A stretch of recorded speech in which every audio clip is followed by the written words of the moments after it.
Je suis Sophie et je reviens pour continuer ce témoignage sur les épreuves. Aujourd'hui, je vais parler du mot épreuve et puis sur la conscience toujours plus profonde qu'on peut avoir dans ce qu'on vit, ce qu'on traverse, et s'il y a des résonances qui te parlent et que ça peut t'aider à aller vers ta vie avec plus de légèreté, plus de joie et plus d'amour en partage, tant mieux. Donc les épreuves, pour moi, c'est important parce qu'aujourd'hui, je vois qu'elles ne nous sont pas épargnées. Et pour moi, il y a 3 sens à ce mot et c'est important parce que ça permet de comprendre qu'on vit l'épreuve à 3 niveaux différents. Et ça vient nous chercher en fait dans 3 espaces intérieurs assez différents. Le premier, c'est l'idée d'une douleur. Donc une épreuve, c'est une douleur, c'est quelque chose qui fait souffrir, qui fait mal. Et là, il y a déjà 2 choses qui peuvent arriver, hein. Des fois, il y a vraiment une épreuve euh, factuellement, concrètement, très difficile, comme la perte d'un être proche, cher, comme la, la séparation brutale avec, pareil, un être ou une condition de vie, quelque chose vraiment de très important. Alors, clairement, dans ce moment présent de l'épreuve, la douleur est intense et nous vivons des choses difficiles intensément. Par contre, il peut y avoir aussi des épreuves, donc des douleurs, qui sont en elles-mêmes difficiles, mais avec lesquelles nous restons peut-être longtemps et peut-être de façon très intense, un petit peu en adhérence. Et quelque part, on pourrait dire que ça n'est pas justifié réellement au niveau du moment présent. L'intensité de notre douleur n'est pas toujours en adéquation avec la réalité de cette épreuve, on pourrait dire. Et là, il y a comme un décalage. Donc, c'est intéressant de voir que à ce moment-là, la douleur de l'épreuve, en elle-même, dans le vrai présent, la réalité, n'est pas forcément responsable entièrement de la douleur ressentie et vécue intérieurement. Il y a dans ces moments-là un effet de résonance avec une douleur que nous portions déjà, parfois en dormance, dont nous ignorions la présence, parfois nous la connaissions un petit peu quand même, et elle est réactivée par l'événement présent. Et dans ces cas-là, quand l'événement présent cesse ou s'éloigne ou à certains temps déjà d'existence, hein, où nous aurions pu faire le deuil, eh bien en fait ça ne marche pas. La douleur reste présente parce que c'est la douleur du passé qui a réapparu.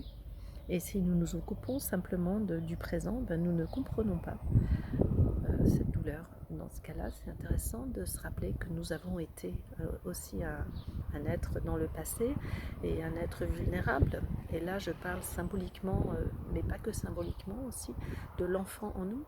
L'enfant, c'est un être qui par essence est très vulnérable, très dépendant et qui a une sensibilité toute présente, parfois même à fleur de peau.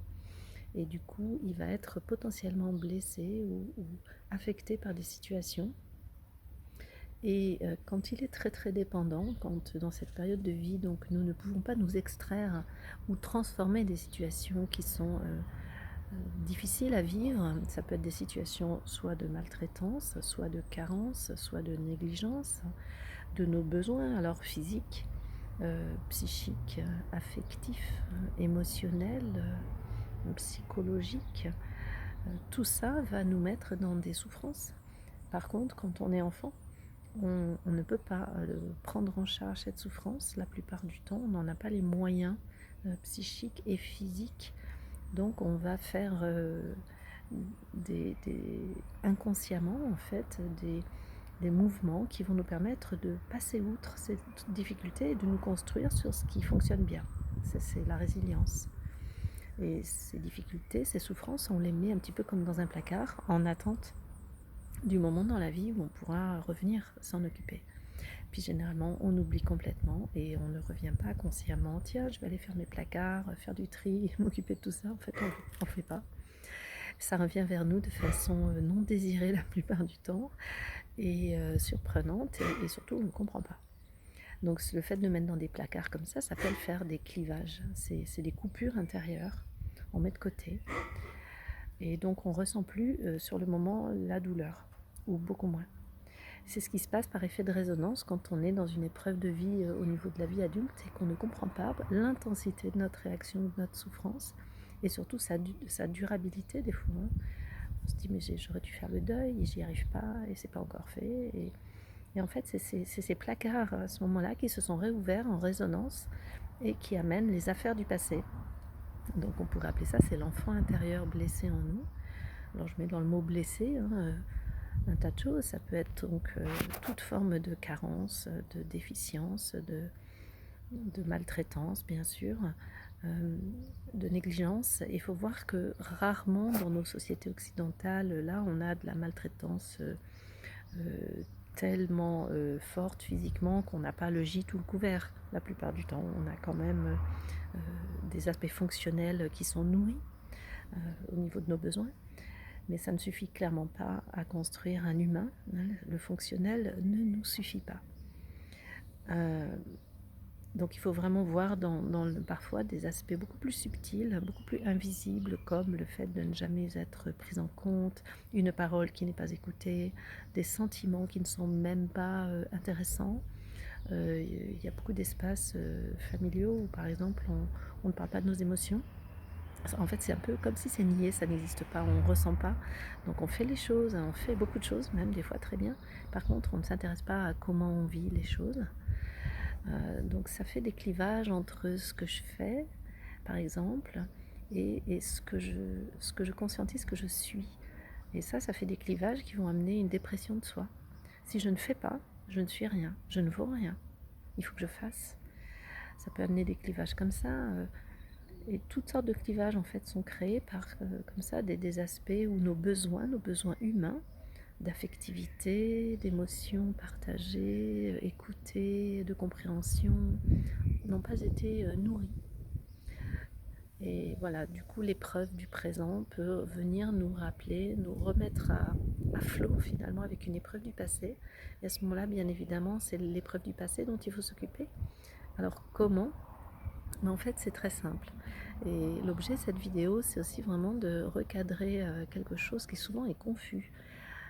Quand on a un problème dans la vie au niveau extérieur, par exemple, un problème informatique, ça ne marche pas, ben, je vais faire quelque chose, donc c'est vraiment un problème, ça ne fonctionne pas. Et qu'est-ce que je fais? Ou je prends en charge d'essayer moi-même d'y remédier, j'apprends, ou je vais demander à quelqu'un qui a des compétences donc de venir y remédier. Donc je prends des moyens pour résoudre, pour trouver une solution parce que c'est un problème. Donc ça, c'est dans la vie à l'extérieur de moi, dans les affaires extérieures, au niveau du faire, il y a un problème, on cherche une solution. La plupart du temps, on va plaquer ce paradigme-là sur notre vie intérieure. Quand j'ai ce que j'appelle une émotion souvent négative, alors bien sûr, ça n'existe pas négatif, hein, c'est une émotion qui m'est difficile à vivre, tout simplement, qui est inconfortable, parfois très inconfortable. Quand j'ai une émotion de ce type, souvent, clac, j'assimile ça à un problème. Parce qu'en fait, c'est un mal-être. Et dans notre société, on nous a appris qu'un mal-être, c'est un problème. À résoudre donc. Et ça, c'est complètement faux. Mais c'est complètement faux. D'abord, un mal-être est un mal-être. C'est pas un problème. Et donc, étant un mal-être, il n'a pas de solution. Dès que je cherche une solution, j'envisage donc que ce que je vis, c'est un problème. Alors vous allez me dire, oui, mais quand j'ai faim et que j'ai pas à manger, il faut bien une solution, il faut que je mange. Oui, sauf que là, je ne suis pas en train de parler d'un paradigme de la survie, mais d'un paradigme de la vie. Et c'est ça la différence, c'est-à-dire que quand j'ai vraiment un besoin qui va atteindre à ma survie, j'ai en moi des mécanismes qui sont normalement, sur la plupart d'entre nous, très efficaces, qui vont m'amener à agir. J'ai pas besoin d'aller chercher une vidéo sur YouTube pour faire ça. C'est vraiment très très spontané. C'est un acte de survie qui est là, quoi. Je vais bouger, je vais agir. Peut-être je vais appeler, peut-être je vais faire. Enfin, je vais trouver. Il y a quelque chose en moi qui est là, très automatique. Donc ce que je dis aujourd'hui sur l'épreuve, c'est dans le mode de vie que nous avons en tant qu'adultes, ou si nous regardons cette vidéo et que nous prenons le temps de nous asseoir pour faire ça, c'est que nos besoins vitaux, momentanément en tout cas, sont satisfaits. On n'est pas dans une survie. On est dans une recherche, au contraire, de vivre avec une plus grande qualité de vie. Donc j'appelle ça la vie, pas la survie. Donc le paradigme de la survie ne marchera pas et le paradigme de l'action problème-solution non plus. Quand il s'agit de ma vie intérieure avec laquelle je voudrais vivre mieux, avec un bien-être, eh bien le paradigme de faire quelque chose, extérieurement parlant, n'est pas le bon. Donc la première chose, c'est il n'y a rien à faire, il n'y a rien à résoudre. À partir de là, ça ne veut pas dire qu'on est passif. C'est d'abord, on s'arrête, c'est-à-dire on prend le temps d'écouter réellement ce qui se passe. Oui, mais je me sens mal, j'ai pas tellement envie de m'arrêter là-dessus, parce que je tombe là-dedans, mais comment je vais en sortir? Mais en fait, c'est en rencontrant ce qui se passe réellement que ce qui se passe va avoir une occasion par l'écoute subtile, ne serait-ce qu'en respirant avec, ne serait-ce qu'en cessant de lutter contre. C'est à ce moment-là que quelque chose se transforme. Et ce n'est que dans ces conditions-là. Parce que si je continue à lutter contre, et c'est subtil parce que dès que je veux autre chose ou que je veux le transformer, eh bien en fait je suis pas d'accord avec ce qui est là et je ne laisse pas le droit d'exister. Et à ce moment-là, ça bloque, ça fige, ça cristallise l'émotion. C'est-à-dire qu'elle ne se met pas naturellement en mouvement. Et une émotion, c'est un mouvement. Je le bloque. Et quand je le bloque, eh bien, en fait, ça ne change pas du tout. Alors, au pire même, ça se met encore plus dans le placard. C'est-à-dire que je retarde encore et encore le moment où je vais permettre à cette émotion de se transformer. Et comme la vie, elle va dans un sens, c'est-à-dire l'âge, il avance, je perds constamment de l'énergie, et bien ça fatigue encore plus. Et du coup, je donne encore moins de chance d'aller réellement vers le bien-être, parce que quand je vais m'en occuper, peut-être que j'aurai même plus l'énergie, en fait, pour résoudre ça. Enfin, j'allais dire, pour résoudre le fait qu'il faut de l'énergie, il faut une attention, une vigilance, il faut une présence. Et voilà, on s'épuise en fait à mettre de côté les choses. Il faut bien voir que c'est pas gratuit, ça fatigue la personnalité, ça fatigue le moi. Donc, je ne fais rien, je reste avec, je respire avec, je cesse toute lutte contre. C'est-à-dire tout système qui va m'épuiser en fait. Inutilement, ça ne marchera pas. Et si ça marche, ça va pas durer. Ou ça va te déplacer. Et là, il y a aussi une chose à voir, c'est je prends du temps. Parce qu'il y a une notion de patience en fait. La pulsion de l'immédiateté, à ce moment-là, je veux tout de suite ça. Ben non. Et on va faire appel à une partie de nous qui est plus sage, qui est comme l'adulte intérieur, et qui a de l'expérience déjà, et qui sait qu'il y a des choses avec lesquelles il y a besoin de se poser un moment et puis de les répéter pour que ça change, pour que quelque chose arrive à se transformer. Et bien, il y a cette notion de patience. Pas passive, de patience dans la relation avec ce qui est là. Et moi je dis simplement, tu t'assieds, tu respires, mais pas dans le vide en disant bon, allez, 3 respirations puis ça va passer, ça devrait aller mieux, hein. Non, non, tu respires avec le sentiment, avec la sensation, sans aucun objectif de la chasser, de la transformer ou de vouloir autre chose. Vraiment un état d'esprit qui dit oui à ce qui est ici et maintenant. Et ça, c'est la clé de la détente. La chose ne changera peut-être pas, mais mon rapport à cette chose va complètement changer.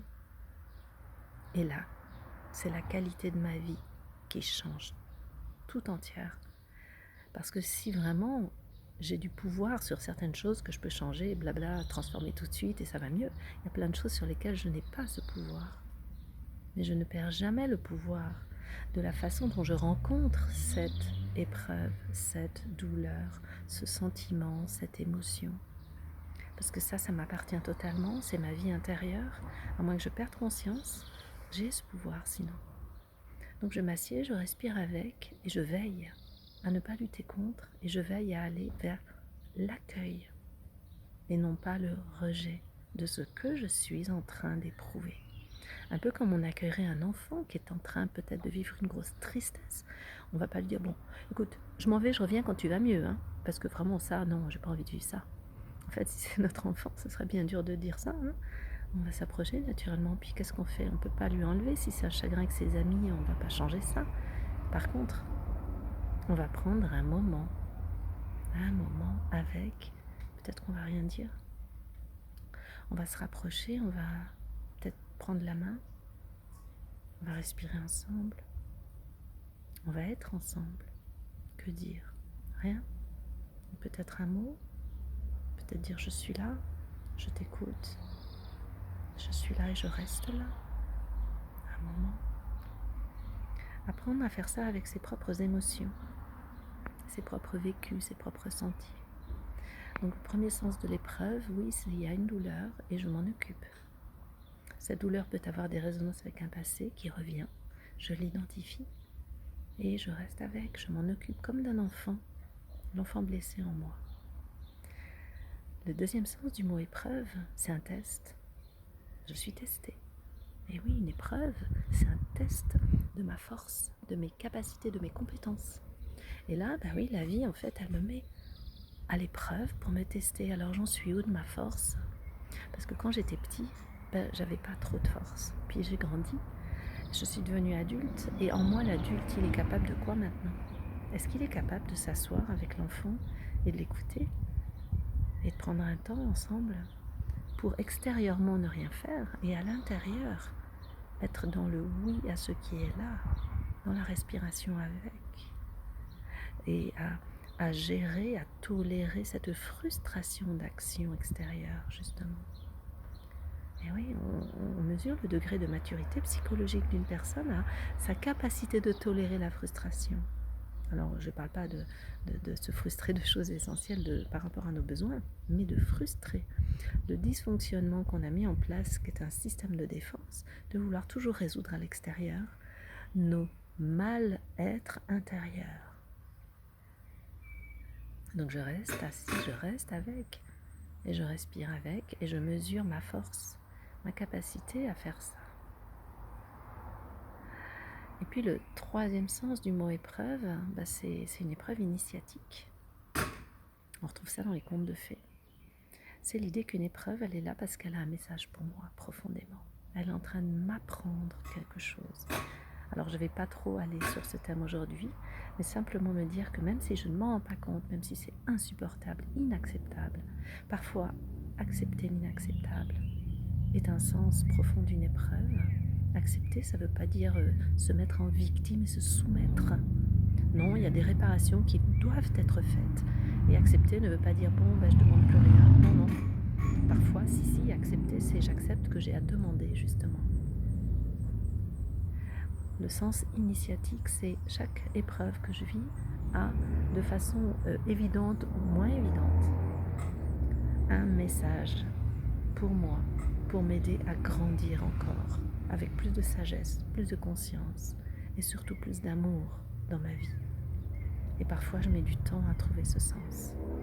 Et parfois, il me faut de l'aide pour le découvrir. Voilà le partage que j'avais envie de faire aujourd'hui. Alors, dans beaucoup de sentiments de partage, je vous invite à prendre un temps chaque jour, quelques minutes ou quelques secondes, pour ne rien faire et être totalement, intérieurement, présent, lucide, vigilant, à respirer avec ce qui est là dedans, peu importe ce qui est là, une joie, un plaisir, une souffrance, une tristesse, une colère, peu importe, à dire oui à ce qui est là, à accueillir peut-être un enfant blessé intérieur, peut-être un enfant heureux et léger. En fait, c'est toute une sensibilité de ma personne. Cet amour-là, il est la racine du rayonnement de l'amour pour autrui. À très bientôt.